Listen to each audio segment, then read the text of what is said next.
All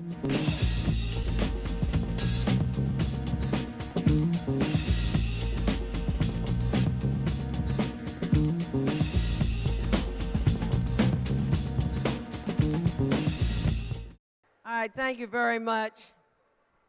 How many people in here have heard of the Black Panther Party? It's not enough hands up, so you must be really very ignorant if you have not heard of the Black Panther Party. So what I would like to do, I don't know if you can hear me, is I don't want to spend a lot of time speech making. I'm hoping Greg. Hold on one second. We're still working the mics. Is this mic a little bit better? All right. Brianna. Why are you not dealing with this? Okay, is this one better? Well, first of all, I want to say power to the people. We used to say black power to black people and Panther power to the vanguard. Am I right, comrades? I want to mention that I'm not the only former member of the Black Panther Party in the room. I would like to introduce some of my comrades so you know, because we're putting together a fantastic event honoring, celebrating, and commemorating the 50th anniversary of the founding of the Black Panther Party in October of this year. Our coordinator of our host committee is taking a picture. He never likes to say anything, Brother Clark Bailey. These are comrades who are soldiers. Just because you know somebody's name doesn't mean that you know what the Black Panther Party was about. So I want to introduce you to some of the soldiers that were in the Black Panther Party. That's Clark Bailey. This is Melvin Dixon here. This is Bobby McCall, Malik Edwards, Steve McCutcheon, Kathy Campbell, Barry Bazil. These are people that were soldiers that fought the police, got shot, went to jail. And that's right, give a standing ovation to my comrades. Power to the people, power to my comrades. You know we love you. We all were in the Black Panther Party together. This is a small sampling. We're going to come from across the country here to Oakland, because Oakland is the home of the Panther, particularly West Oakland is the home of the Panther. Yes, let's hear it for West Oakland. The West. That's right. Yes. But of course, we had wonderful facilities out in East Oakland at our school, right across from Havens Court, 85th and East 14th at our central headquarters. I lived on Peralta Street. This was the home of the Panther. Everybody here, you got to come out and participate. I'm going to give you an opportunity to sign up and register now, because we got early bird registration, so you can participate in the 3 days of our activity, which will culminate at what was once called the Infirmary Park, but has now evolved to have some magnificent portion called Bobby Hutton Grove. All right. So I'm going to just briefly talk about why there ever was a Black Panther Party. Huey P. Newton said that the Black Panther Party started in 1607 when the first Africans were brought to Jamestown, the so-called English colony, as slaves, and all of the rebellions that occurred before and around that point, from that point forward. So we commemorate the party for starting in Oakland 50 years ago, but we know this struggle, we were a part of a very long struggle for freedom. That was the first point of the Black Panther Party 10-point platform and program. We want freedom. And the reason that we said we want freedom is because we recognize we were not free. This is something we don't seem to recognize today. We start thinking that we are free. We have a black president, got a credit card, a fake ID, or whatever it is you got, and you feel like everything's just fine in America. So I want to revisit the history of the party and why we started. And it is well articulated in the 10-point platform and program, because we talk about the issues that the black community was facing then, and we can look at them and consider where we are today. And we're going to quickly talk about that too. But when the party was begun in 1966, and I'm not going to talk about some of the personalities in terms of individuals, because I was asked to talk about my life. I wrote a book about my life. But whether I'm alive or not alive, the Black Panther Party as an organization is critical in the history of our people struggling for freedom. And one of the things that we have to do is get back to the freedom agenda. But we first have to recognize we have a problem. And that's what the Black Panther Party did. Bobby Seale and Huey P. Newton writing this 10-point platform and program and organizing early brothers and sisters. Just so you know, people thought the Black Panther Party was a group of brothers who were thugs from the street or whatever we thought, and still think that because we maintain that FBI imagery of the Black Panther Party. The Black Panther Party was filled with people who made a commitment to revolution, and we like to say, as Fred Hampton did, I am a revolutionary. That's who we were as individuals in the party. And so our agenda was a 10-point platform and program, starting with we want freedom, power to determine the destinies of our black community. We sat here and listened to all of this information about the continent of Africa, but one of the things we recognize is Africa is not determining its own destiny. And so we have to think about, what does that mean? It means that when we're talking about transportation, I'm not talking about passports. We don't own planes, boats, or anything else in America or on the continent. We don't own the resources on the continent. They're there, but we don't own them. So the Black Panther Party talks about the first issue is self-determination, control of the resources in our community. That's when we begin to know that we're free. And we went through a number of points, but we emphasized in the beginning, the 7th point of the Black Panther Party program, we want an end to police brutality. Now, why is that important? We're still talking about police brutality today. And the reason we are is because it's rampant. And the reason it's rampant is because, unlike Huey P. Newton advocated that we would deliver a consequence for every act of aggression, we are not doing that. We are allowing the police to roll over on us, and we are crying, we're protesting, but we're not looking at the example that the Black Panther Party set forth in 1966 and 67 early on, that we would patrol the streets with our guns and make sure the police respected our community. Some of us still believe that's a possibility, others don't. But we can discuss that if you like, but not right now. And so when we go through the different points of the program, all we were saying is we want those basic needs that are our human rights, for food and for clothing, for housing, for education, all of those things that have been denied to African people lost in this country. You know, I tend not to say African American because I'm not sure about the American part. But the African people, those of us who are Africans lost in this country, who have disconnected from our continental history, we have suffered for all these years as a people who have been oppressed and remain oppressed. And this is what the Black Panther Party recognized. So the question is, what is the blueprint? What is the way out of this oppression and degradation? And we had many examples going back to all the rebellions that we know of and some that we don't know of, but we have a sense of.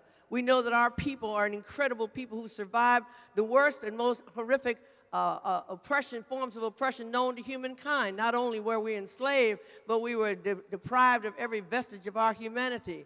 We lost our name, our song, our religion, and every single vestige of our humanity, and lived like this and yet survived 200 and some years of enslavement. And that's part of what the Black Panther Party history is. And then we went forward, and we went forward with every effort in the world to get past re-enslavement during the rise of industrialization. We did everything we could to create our own businesses and our own efforts with Booker T. Washington, followed up by the Honorable Marcus Mosiah Garvey, talking about the connections with Africa. And we attempted to integrate, and we attempted to separate. We did everything we could to survive, and yet there we were. And by 1964, 65, we had the Voting Rights Act, the Civil Rights Act, but we didn't have freedom, and certainly didn't have 40 acres, much less a mule. So all we could do was vote and use the urine and pee in the same places with white people. But we didn't own or control anything in the United States of America, and certainly not any of the things that affect our own lives. When we talk about cell phones, we don't own cell phones, satellites, or anything else. We are always using someone else's resources to get the little things that we need to survive. So the Black Panther Party demanded that we determine our own destinies. And in our analysis, we had to decide what would be important. Did we want to be a part of this country, or did we recognize that the enslavement of Africans came with the rise of capitalism, and so we opposed capitalism, and we were Marxist-Leninist communist organization with a C, small c. And we recognized that for black people to be free in America, there required a revolutionary change, a complete overturning of the existing scheme, that we couldn't piecemeal this and have education and all our people in prison. We couldn't have health care and not have housing. all of these things were integrated, and in order for them to be changed, we had to have fundamental change. So we said we promoted the ideal of revolution in order for us to be liberated. And then we recognized that in order for black people to be free, we could not be free while other people were oppressed. It was at once a violation of not only our principles and our ethics, but it was ridiculous to think that we could find freedom when the Native American people were so oppressed. And so we formed a coalition to help to form the American Indian movement, and we have to recognize that Leonard Peltier remains a political prisoner coming out of the AIM movement, and never forget that. And we said, how could black people in America be free when the Chicanos who are picking the fields of California the way black people pick the cotton in Georgia are oppressed themselves? And so we helped to form and formed a coalition with the Brown Berets. And we said, how can we be free if the Latino, our brothers and sisters who are Puerto Ricans that work in the industrial fields of Chicago and New York are not free? We can't. So we helped to form a coalition with the Young Lords. And we said, what about poor white people? And this is where people get nervous, but we didn't let all these people go over to Donald Trump, not recognizing that poor white people actually make up the majority of America. Now, you can make them an enemy, or you can figure out how to form a coalition. And as the brother said, Brother Hodge said, Brother Keith said, we don't have to get married, but you got to recognize who your enemies are and who your friends are, as Mao Zedong advocated. Poor white people have no reason to be upset with black people, and because we're not their problem. But the point is, we formed an organization called the Young Patriot Party, which Fred Hampton, the great leader of our Illinois state chapter, who was assassinated in 1969, Fred Hampton helped to form that coalition. And we talked about, we were the only organization that said, how can we be free and not talk about the oppression of the homosexual, of gays? And we called for support of and coalitions with gay liberation organizations. No one black did that in 1970. And we talked about women's liberation as a part of our struggle. And we talked about the disabled struggle for independence and participated. And we talked about environmental struggles and formed a coalition with the Trust for Public Land. And we talked about our brothers and sisters fighting for liberation on the continent. And we formed a coalition with the PAC, not the ANC, the Pan-Africanist Congress in South Africa, with Frelimo in Mozambique, with ZANU in Zimbabwe, and we formed real coalition. We exchanged goods and we exchanged services. That part we can discuss another day. But we said we are a part of the struggle of all the people of the world seeking freedom from the oppression, and we know that there's one oppressor, and it's the empire called the United States of America. Now, we recognize that, and we began to say, how can we get our people to get past fear, to stand up against the police, to recognize you don't have the right to have food if you got the money. You have a right to eat just because you're a human being. You have a right to have housing because you're a human being. You have a right to have health care, free health care, not Obamacare, free care. And so we said how we will do that, we're not going to talk about it, we're going to put action into place. And so we developed our free breakfast for children program, which my sister Jamoki Hinton Hodge knows the whole Oakland school system then adopted as they did across the country. And we said, well, if we want free breakfast, we go for free lunch, free dinner, and all kinds of food. And we began to give away bags of groceries with a chicken in every bag. To everybody in Oakland, just about this over a certain age, can remember getting either a free breakfast or a free chicken from the Black Panther Party. As a matter of fact, on the 23rd of October, when we formally dedicate the Bobby Hutton Grove, we will be giving away, these comrades and all of us together on this committee and part of these former party members, we will be giving away 500 bags of groceries there at Bobby Hutton Grove on the 23rd of October, keeping in the spirit of things. And we said, in order for you to accept and understand that you have a human right to have whatever health care is available, we formed free clinics. The George Jackson Clinic was right here in the Oakland area on Adeline. And we formed free clinics all over the country. And we began to form these programs that we called survival programs.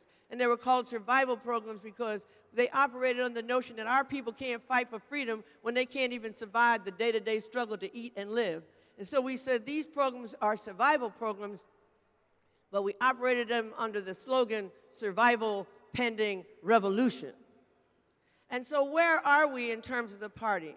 The entire United States government, led by J. Edgar Hoover and the FBI, came down on the Black Panther Party and identified us as the greatest internal threat to the internal security of the United States. In other words, we were identified as the terrorists of our time.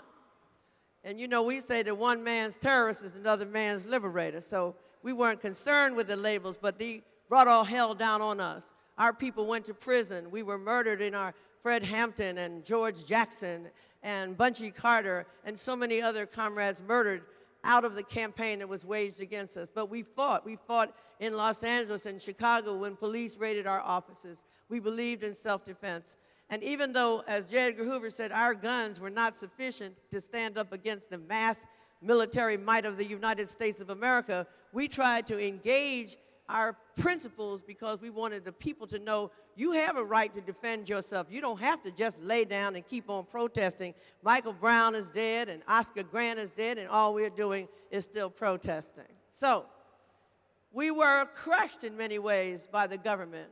And even though we had a newspaper and a school and all the things that we put into place and laid all these examples down, we still took these very, very deep hits from the government. And in many ways, with the demise of the Black Panther Party around 1980-81, you had the demise of a mass movement in this country. Now, we are going to try in our 50th anniversary commemoration to talk about the theme of where do we go from here? And the concept of where do we go from here, we took from a speech that Dr. King gave in August of 1967. Now, many people think that Dr. King was nonviolent and the Black Panthers were violent. Dr. King was nonviolent, Malcolm X was violent. We were all involved in one thing, and it's called the freedom movement. Oh, freedom over me, and before I'll be a slave, I'll be buried in my grave. We were involved in the freedom movement, not in the civil rights movement or the Black Power movement, but the freedom movement. And the freedom movement died in many ways with the death of the Panther. And you've had a vacuum in this country. People are not standing up. Dr. King asked the question, where do we go from here? But he said, in order for us to know where we go, we have to know where we are. And he pointed out that in America at that time in 1967, blacks had half of what was good and double of what was bad. Now today, let's look at where we are today in order to talk about where do we go from here. 50% of the prisoners in this country, which imprisons more people at a greater rate than any country in the world, including China, the biggest country in the world. This country incarcerates more people. I would like to show of hands for everyone who knows someone who has been or is in prison. Raise your hand. Now stop lying those that you didn't raise your hand. But you done forgot yourself, probably. You forgot that time you picked up and did that year in Santa Rita. That counts. Now, for that bad I think check. they would remember that. Yeah, no, they just trying to act like they don't know. The point is, this is the incarceration nation, but 50% of the prisoners in this country are black. We represent only 13% of the population. We have the highest poverty rates. We have the highest cancer death rates. Highest prostate cancer death rate of black men is the highest prostate cancer death rate of people of any group in the world, of any men in the world. We have the lowest home ownership rates, lowest education levels. So we have to ask ourselves, in the absence of the Black Panther Party, in the absence of a movement for these several decades, how did this happen? Something wrong with black people? Are we too stupid to own our own businesses? Are we too backward to go to school? Are we too dumb? Do we have a criminal gene? Is that why we're in prison? And either you believe that, which is something that is a prevalent and dominant theme in America today, or you recognize that something remains wrong in the fundamental scheme of things in the United States of America, and we have to move to change that. Now, there is a neoliberal agenda that is promulgated at the highest levels in this country that something is wrong with black people. And that was advanced specifically by Bill Clinton in 1993. I know a lot of Negroes getting ready to vote for his wife, but we need to know what that history is. Bill Clinton advanced an agenda in 1993, 1 year after he had been elected and identified as the first black president. Remember that? Remember when Negroes thought Bill Clinton was the first black president? Y'all act like I'm making this stuff up. No, you can't make that up.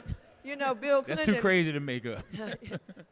A lot of black people said that. Yeah, he's black. I don't know what it was. But anyway, Clinton proposed in 1993, standing in the very pulpit where Dr. King stood giving that last great speech of his life where he said, I'm not fearing any man tonight. Remember that? Been to the mountaintop, seen the other side. If I don't get there with you, I know we as a people will get there. Remember that speech? Here is Clinton, a white boy from Little Rock, Arkansas. We should have been suspect of him from the get-go on that one alone.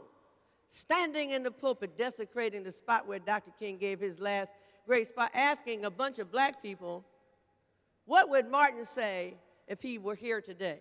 And then Clinton proposes to answer this question, and this is what we are saying today. Martin would say, Clinton said, speaking for Dr. King, Martin would say, I died for your freedom, but look what you've done with it. And black people held their heads down. You right, Master Clinton. We done messed up our freedom. It's our fault if we don't have housing, if we don't have education, if crack cocaine was dumped into our communities. It's our fault. America's tired of trying to help this Negro population elevate itself, and we're going to teach you how to deal with your problems. And your problem, Clinton said, is all this black-on-black crime. Said it only a month or so ago in defense of his wife's comment on the super predator. Your problem is black-on-black crime, the unwed teen mother, the breakdown of the black family. Now, what we used to say in the Black Panther Party, because we were a dialectical materialist and we believed that analysis had to be based on fact, not on fiction. What's the facts of the breakdown of the black family? Well, I think that happened in the 1600s when you began dragging black young people away from our homes on the continent and and enslaving us here in the United States to build up the economy, the agrarian economy, and make the United States the greatest power and the economic power in the world. Don't talk to me about the breakdown of the black family. Don't talk to me about black-on-black crime, because the number one issue is the greatest amount of crime in America is white-on-white crime. That's the largest number because white people are the largest number of people. What was unique about black-on-black crime? I don't know. Was there something special about it? People commit so-called crimes of convenience. But the other question is that crime is a political question. Why is it a political question? It's a political question because you can kill people in Afghanistan and get a medal for it. And we can go to war and kill Muammar Gaddafi in Libya and be praised for it. So we know that killing is not a crime. It's only a crime when those who are in control say it's a crime. So the bottom line is, Clinton then says, we are the criminals, and then there's an unwed teen mother. And we have come down today where we hate Dante with his sagging pants and wearing that grill. We don't even like him ourselves. So when young people want to talk about what is going on, you have to realize that we've created our own divide because Clinton and his cohorts have convinced us that we are the problem when we know what the problem is. But if we want to address the problem, we have to address it. Pulling up Dante's pants ain't going to free us. Shaniqua not having any more babies ain't going to free us. We have got to stop denigrating each other. There was a time when we operated off of a revolutionary principle of love of our people. What happened to that? We need to get back to the agenda of love of black people. So one of the things that we have come to now is that we are not only oppressed, but we are all right with being oppressed. We just want to fix this little thing over there and fix that little thing over there, but basically we're happy in America. Happy on the plantation, don't own anything, don't have any 40 acres, don't have any money, and we're happy. So the first thing we have to do is shift our mentality to understanding that we remain an oppressed people and that we want to be free. Now, if you don't want to be free, then don't come to the Black Panther Party 50th. Just go on and be happy in America, think that your vote matters, and just walk around here with a rental car and a credit card and feel like that's enough for me. I don't need to control the resource. You know when people's cell phones go out and they say, what happened? I can't hear you. Your phone is going. No, that's not your phone. You don't own any satellites up. You don't even know what the satellites are. Talking about the towers like you have something to do with the towers. When you're thinking about transportation, you're not thinking about black people. We're talking about getting a passport, but we don't even own a plane. We're talking about not having any control over ourselves. So I want to close, and I know I shouldn't have done it like this, Greg, but this is how I do it.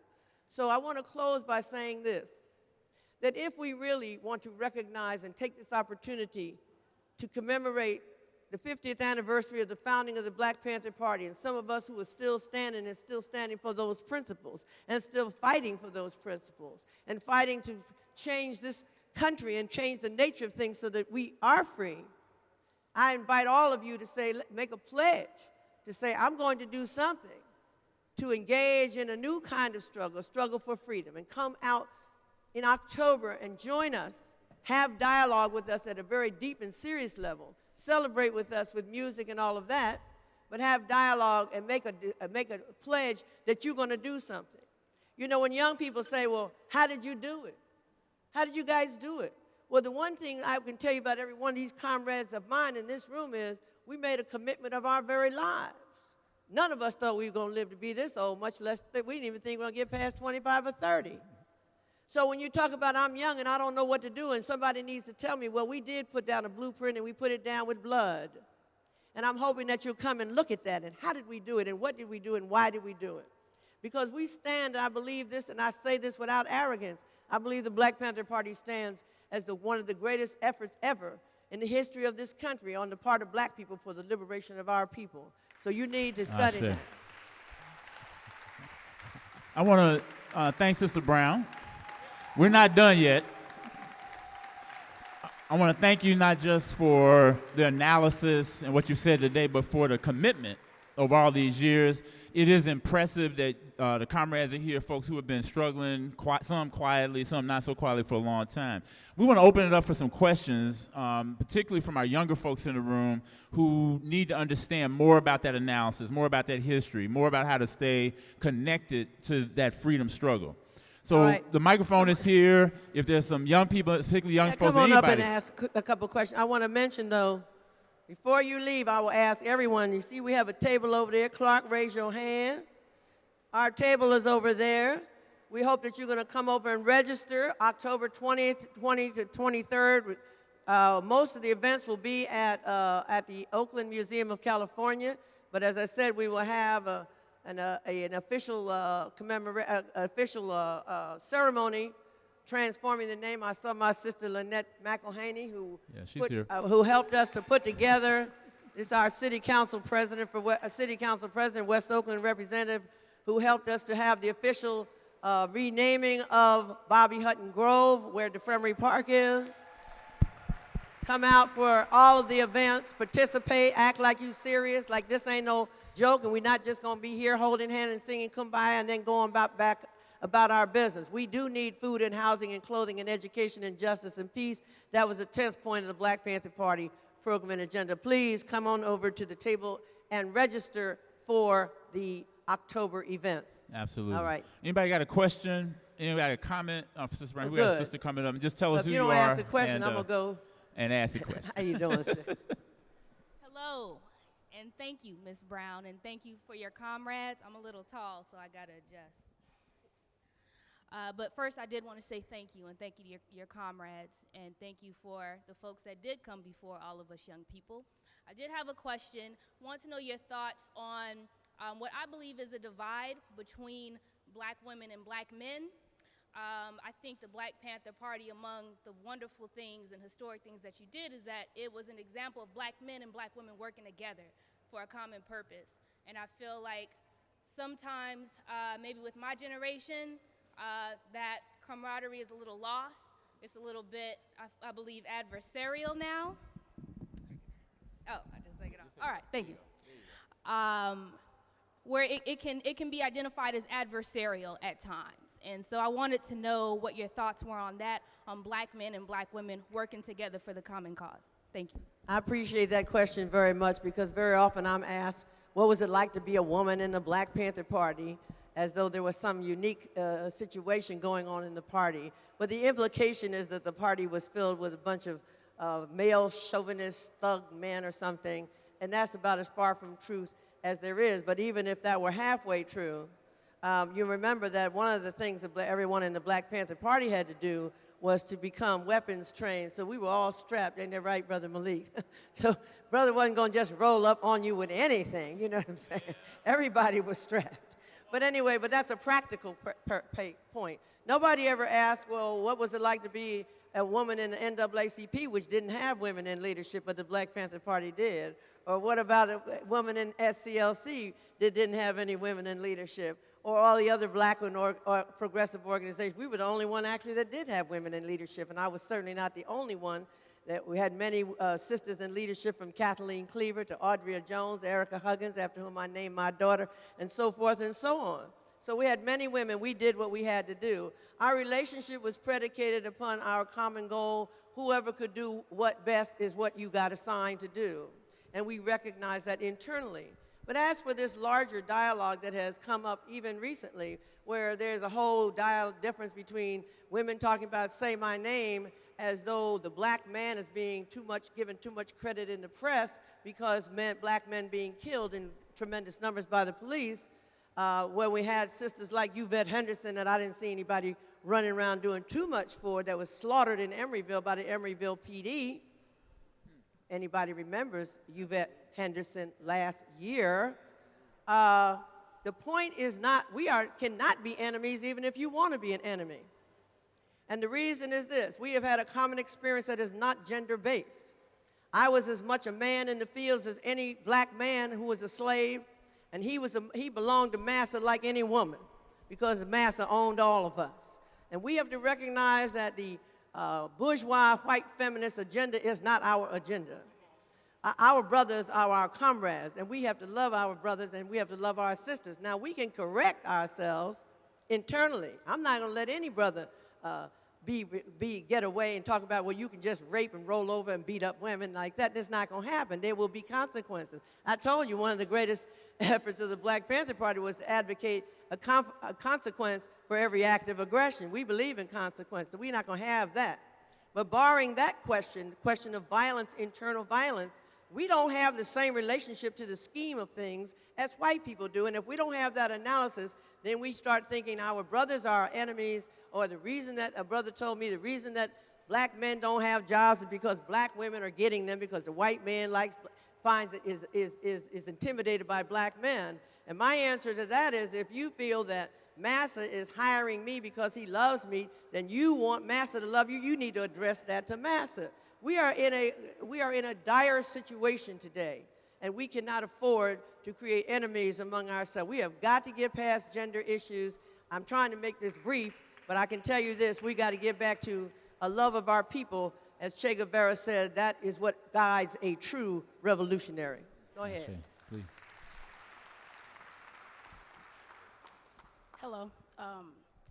I'm very experienced. Can you speak up? I'm sorry. I'm very experienced with the Black Panther Party from my grandmother, but a lot of people within my generation, I don't think really understand the significance. So my question to you guys were, how can we gain more awareness with the younger generation about the Black Panther Party so we can have this going for another 50 years? I appreciate that very much, and that's the question of the day. Thank you.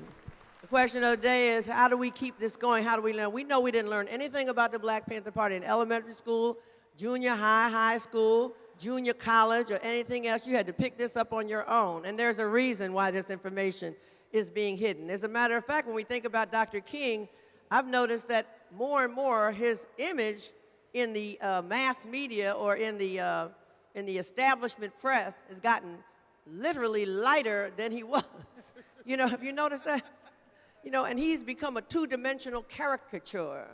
He died in '63, according to the way the press and the mass media would have us believe it, because they don't want to talk about Dr. King, the revolutionary who was organizing the Poor People's Campaign and demanding a guaranteed income and a redistribution of wealth. That's not the King they want to talk about.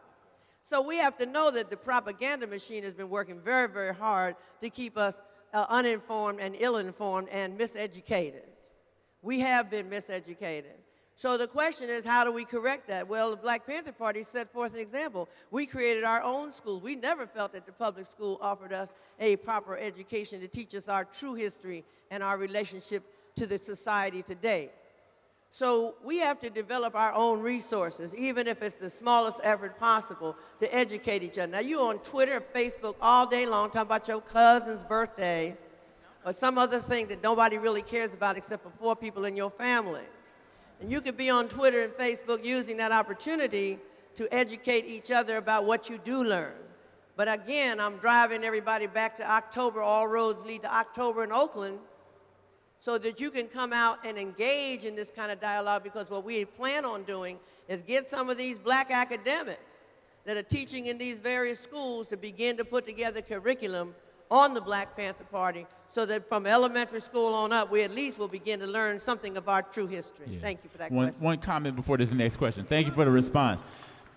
Some of you know that Enslavement Day is a school that exists here in Oakland. We got some Enslavement Day folks in the house. One of our teachers, Cara, is here. And Enslavement Day, this sister actually led the first annual Huey P. Newton Oratorical Festival at our school.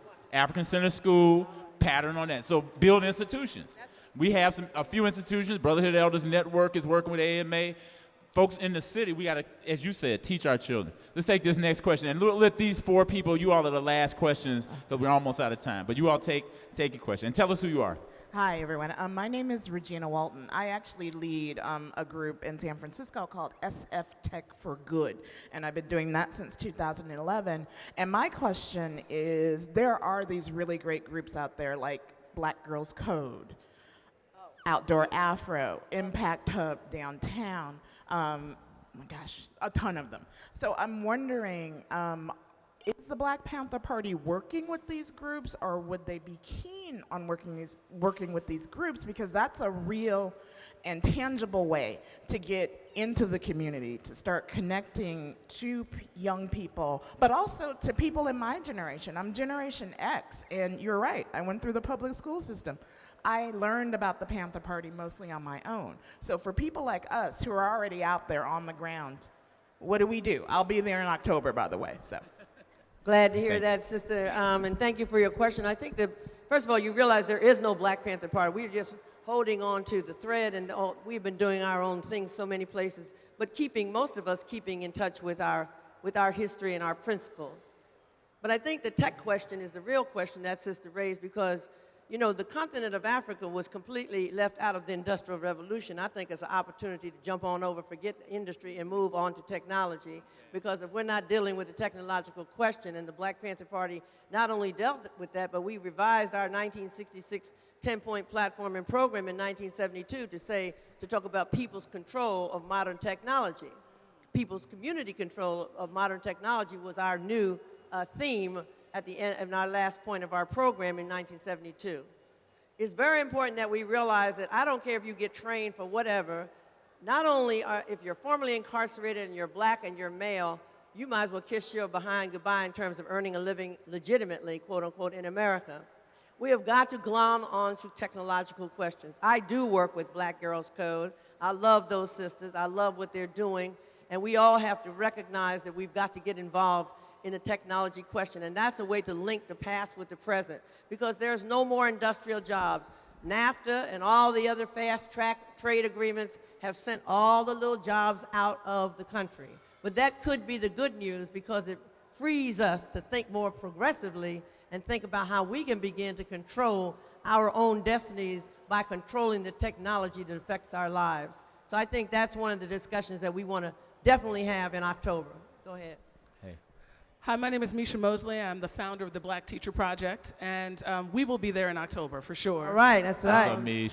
And as we are a new organization trying to get black people into teaching and sustain our black teachers who are in the system right now, I'd love to hear more about your education platform, program. I know that it existed, but we don't know. So what were some of your strategies? What were some of the ways that you took up education as part of the platform? Thank you for that question. We did have a wonderful school here in Oakland, right across from Havens Court, called the Oakland Community School.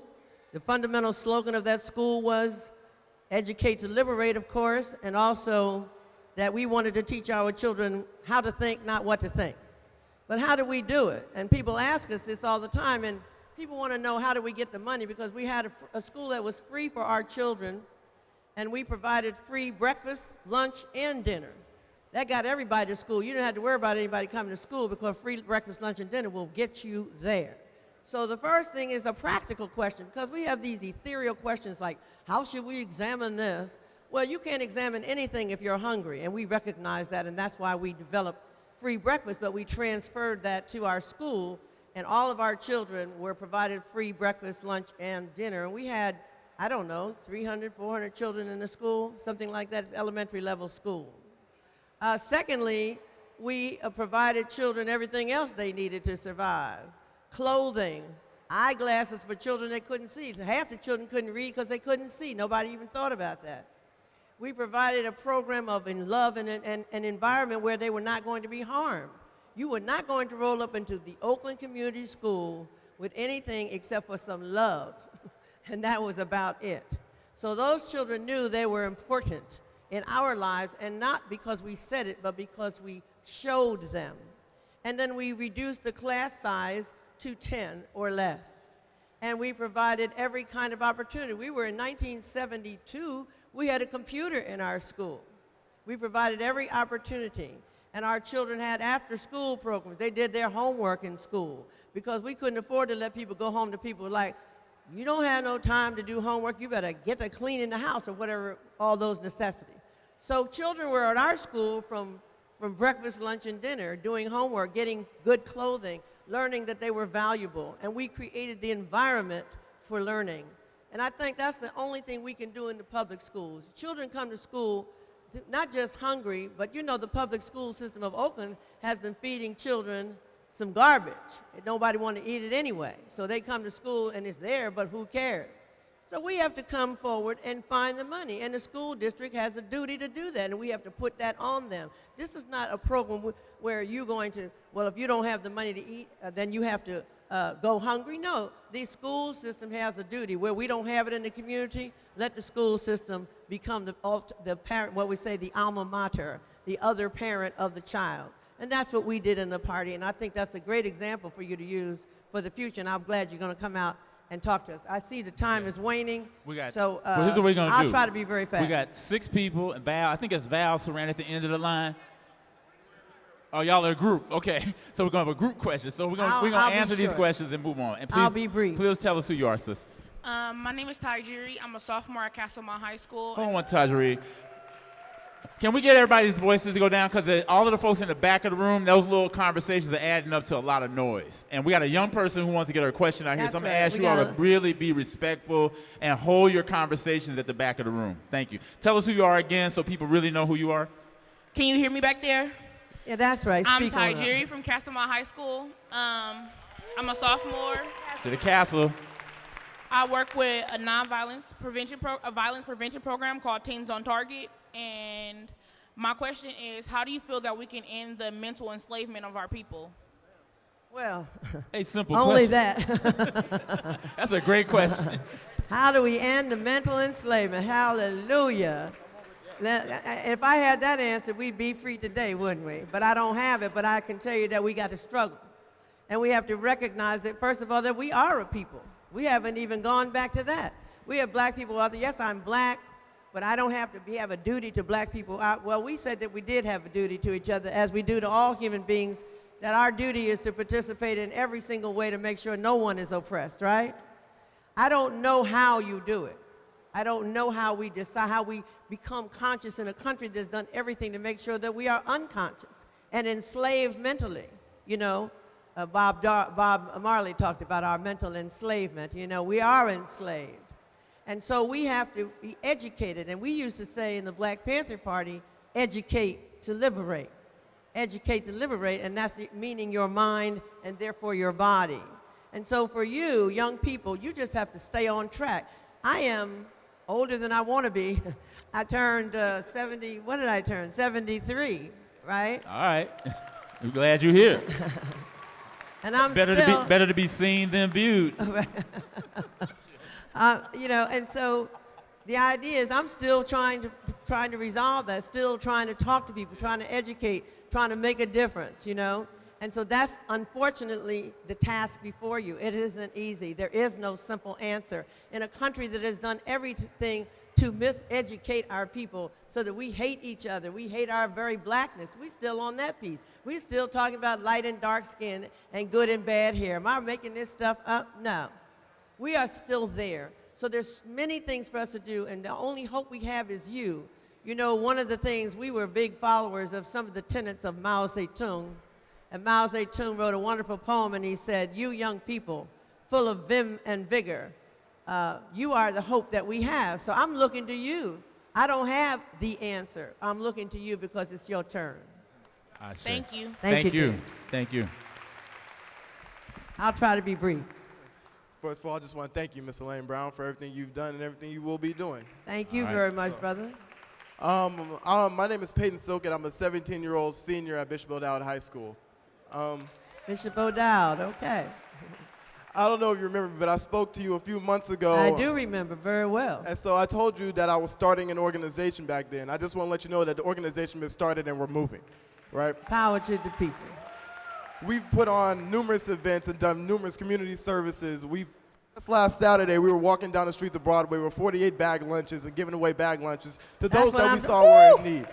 The organization's name is Black Youth in Action, and that is exactly what we are. So to my sister, how do we do that? You hit it right on the head. Education. Education is the key. And it's the only way to freedom. And Frederick Douglass is the inspiration for that. And he is the founder of that. He was literally enslaved until he freed his mind and educated himself and freed himself. So education is how we end that mass incarceration mindset, that slave mentality that Malcolm X was speaking about. Education, my sister. It's the only way. And so our table is right over there. I'm not trying to promote us or anything, but I feel like we have a voice as black youth in the Bay Area, in the nation, and a power that we do not utilize, and it is a shame that we don't utilize it, because we are the future of this nation, the future of this world, the future of this country. We command our own communities, and until we realize that we command our own communities and demand the respect that we deserve, we'll lose it. We'll lose it if we do not use it. You know, I want to add something to that, brother, because, you know, even though we are old now, we used to be young, believe it or not. And we have a brother named Bobby Hutton, who we call the first to fall. And so that's part of what we're going to be doing out in DeFremery Park. He was 17 years old, and he was the first member of the Black Panther Party and the first to be assassinated by the Oakland PD because he stood up for what was his. So it is your turn. We look to you. I'm tired. When you get to be my age, it's hard to just get up on this stage. So I'm hoping that you're going to hurry up and come along, because I'm going to bow down to you, and I'm going to follow you, and we're looking for your leadership, brother. And are you coming to October? You coming out for our... Oh, I will be there. All right, my brother. I will say he going to be there. All right on. Thank you, brother. Just want to thank everyone for being here. Thank you very much. Thank you, brother. Thank you very much. And we got a group Couple question, more, yeah. and then the last question, and then we're going to go to the next thing. Yes. Tell us who you are. Hi, my name is Cherie, and we represent the West Oakland Youth Center. Yay, West Oakland Youth Center. So I see everybody back there. Y'all just out of control, huh?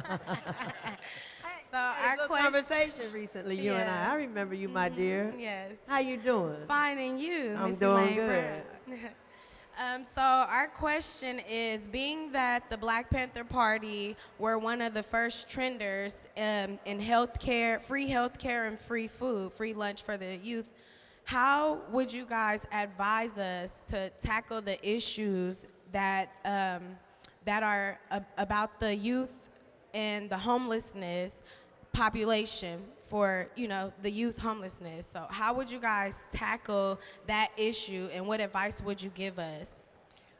Well, I think that it's a powerful question, and some of it I can't answer because I don't want to be charged with suggesting that you perform illegal activity. Because we were not very much of a respecter of the law, if you follow my drift. But barring that question, when we wanted to open a clinic, I'll just give you an example, a free clinic. We just said, we have to open a free clinic, so where will we have it? Oh, I see, there's a vacant space. And so we would just more or less occupy that space. Well. Okay. Everybody. Everybody's seen that big red, you know that big red electrical line that runs through half the community and only one person got a meter? You know what I'm talking about? Well, if you don't, I'll talk to you about it later. But the bottom line is, we used to use a phrase from the North Koreans called juche. We did what we had to do to get what we needed. We can't afford to have young people sleeping in the car talking about, I'm couch surfing. You're not couch surfing, brother. You're not couch surfing, sister. You are homeless. Right. And it is our duty, and it is the duty of black people, and especially black people in positions of high places. And it is your job to jack these people up and say, look, it's time for you to deliver on your promise or get to stepping, okay? And what I suggest is that you guys make your decisions. You have put together a fantastic thing there with very little support. You got some support, but you need to advocate and be advocates for yourselves. Money is out here. There is no excuse for any young person to be sleeping in somebody else's car or with your play cousin's house and hope nobody realizes that you go there. I know that is what is happening. The number of homeless young black people in Oakland is shameful. It's shameful. Recognize that that's happening, people. There are a lot of young black people that have nowhere to actually live, and a whole generation grew up like that in Oakland and particularly West Oakland. It is our duty as elders and elders to support you every way we can. You cannot be out here by yourselves. And we have to make that commitment every day that we're going to be with you because we love you. Because we love you and we want you to have a decent life. So you need to get organized and push these people that are on these various elected officials and these various other people. You got to have a place for people to live. West Oakland Youth Center, West Oakland Youth Center can be expanded for the whole 2 blocks, put in some housing and fight for it and get what you need. Fight for what you want and get what you need. And say power to the people. All right, power to the people. All right. And we got Val Saran. Val got this last question. Okay, this is it. And he's going to play something. All right, brother.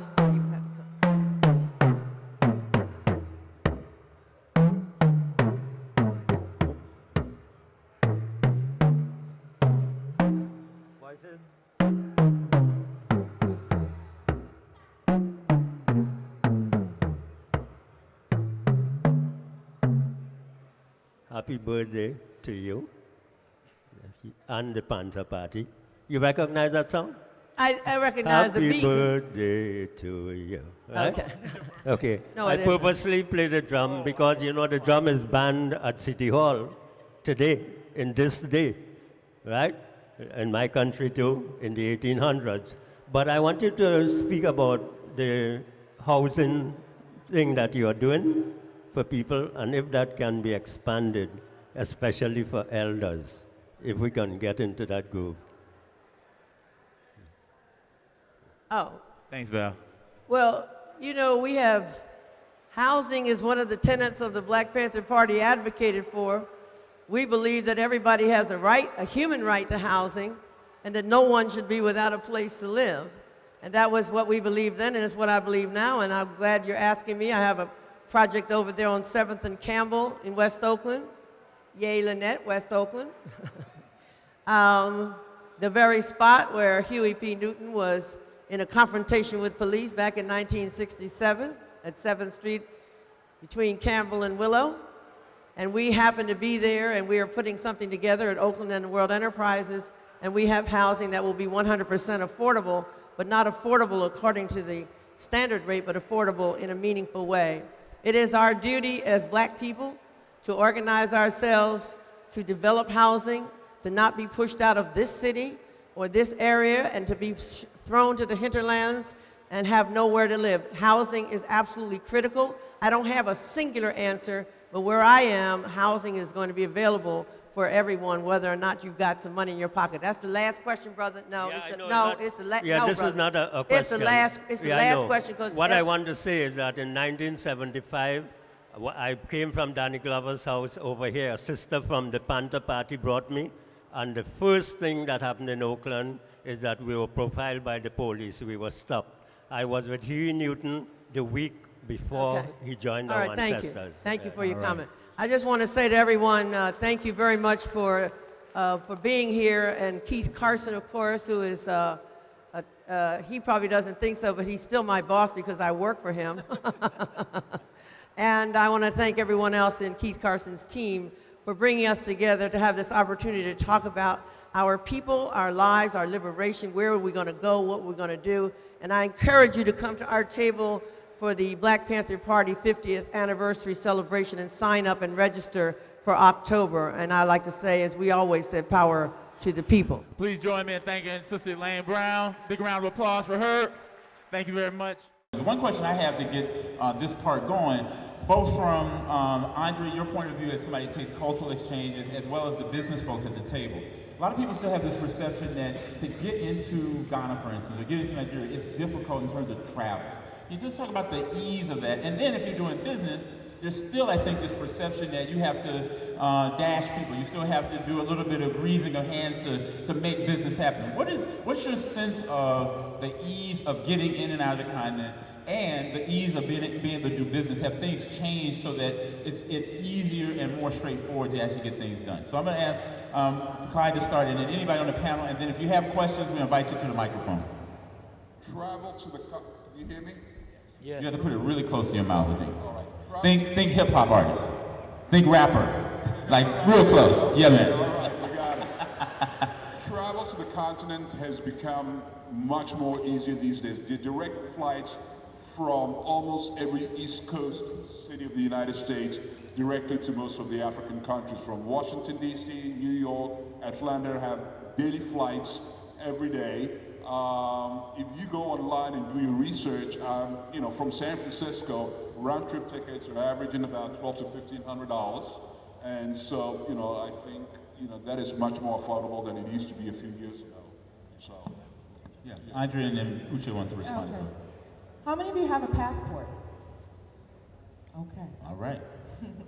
So, not only is Africa affordable, also you have the luxury, and I really want to emphasize that word luxury, of having a passport, a U.S. passport. You must have a visa to enter the country. It's very simple.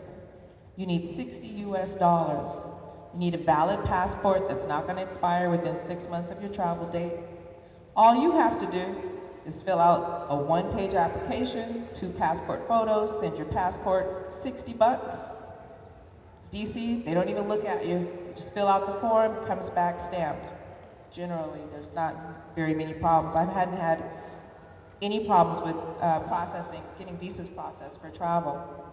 Unlike our friends on the continent. I'll never forget the time I traveled to the U.S. Embassy in Ghana, and I was seeing so many people being denied visas for travel. It's very difficult. It's not difficult for us in terms of traveling and getting a visa. But our friends on the continent have to show a marriage certificate, have to show attendance records to prove that their children are in school. They have to prove that they don't have the intention of staying in the U.S. Sometimes they want to see oftentimes, all times, I think they want to see your bank statements. They might want to see the bank statements of people that you're visiting here in the U.S. to prove that if you lose your money as a Ghanaian visitor, that someone can actually send you back. There is a much scrutiny to travel. They want to travel just as much as we'd like to travel. But if you have a U.S. passport, put it to use. All right.